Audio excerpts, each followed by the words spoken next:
My ultimate dream job is to become an organized crime detective.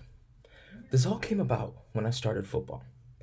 Football led me to a job that would ultimately lead me to a turning point in my career path. From there, I've done everything I can do to get me to that dream.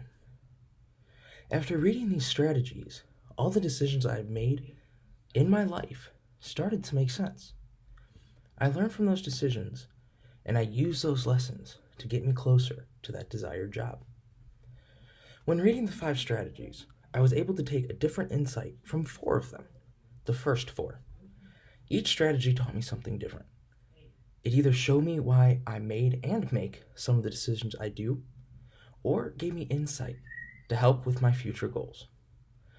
Let's start with the first one, returning to your origins, the primal inclination strategy. In order to master a field, you must love the subject and feel a profound connection to it. This was the one line out of all the strategies that really gave me a big insight. This brought me back to my football days. When I played football, I was an offensive lineman. Doing that for 10 years really taught me a sense of protectiveness. It also taught me a sense of helpfulness. Football is the reason I believe I want to be in the field I do. Now for strategy 2, occupy the perfect niche, the Darwinian strategy. When the book says, although the studies in the medical school interested him, after a while, he grew restless. This gave me an insight as to why I may not love the job I have now, but I like it. Currently, I'm in a sales position. I know this wasn't really a big key takeaway from this strategy, but it stuck with me. Even though sales interests me, I start to get restless sitting behind the desk. I want to be able to help people. I want to be able to make a difference in someone's lives. And sitting behind a desk, it's hard to do that. For strategy 3, avoiding the false path, the rebellion strategy. This one also is going to take me back to my high school days. When I was a senior in high school, I was dating this girl. A typical high school thing to do. Everything went great for the first year in high school.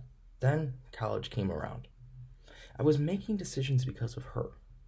I wasn't doing what I wanted to do.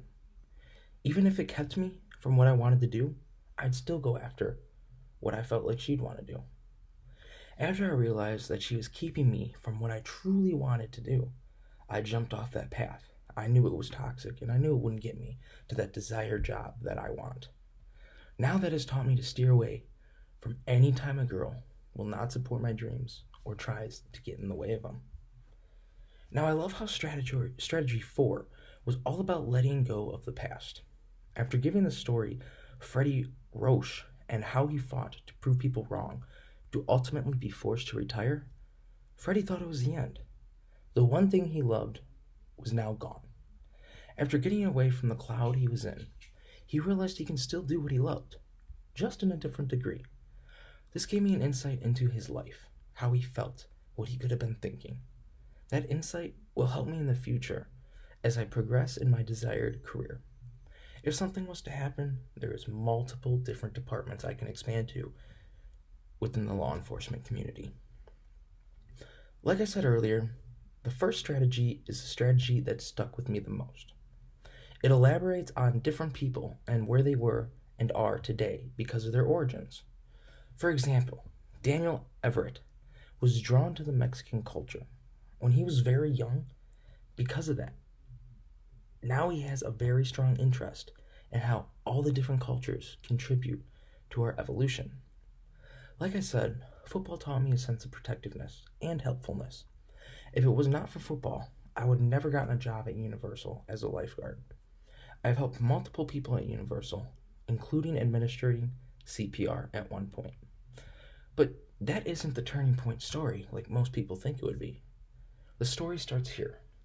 It's a warm day, probably late August, and I'm sitting there on my stand, and all of a sudden this girl yells out for help. She's throwing tubes on something, and she says, "My friend passed out, my friend passed out."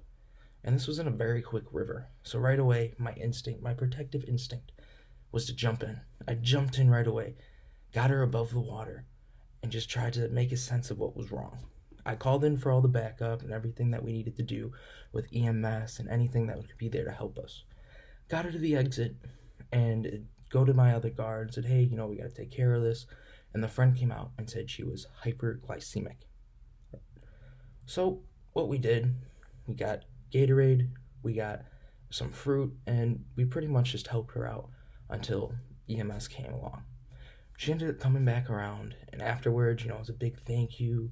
If it wasn't for you, wouldn't be here. And, all the typical sob story and the feel-good moment, giving me a hug, everything like that. And that just stuck with me. If we weren't there, if, no lifeguard was there, she might not be around today. And because of the actions me and my fellow coworkers did, she's around, she's unharmed, did not have to go to the hospital, and she learned from that lesson of not keeping her sugar up as well. So it helped out everybody. That right there, though, when she gave me that hug, that is when I knew I wanted to do something where I could help others that were in need. To get to my goal of investigating organized crime, my first goal is to start looking at the different positions that would be best to help me get to my goal. My second and most important goal is to sit down and talk with a family friend who was a cop, in fact, a chief. This will allow me to get more insight into the field, what it's like, what the day-to-day, what different roles should I take to get to that organized crime detective spot. This will be able to help me, and I'll be able to get a mentor out of it. Thank you.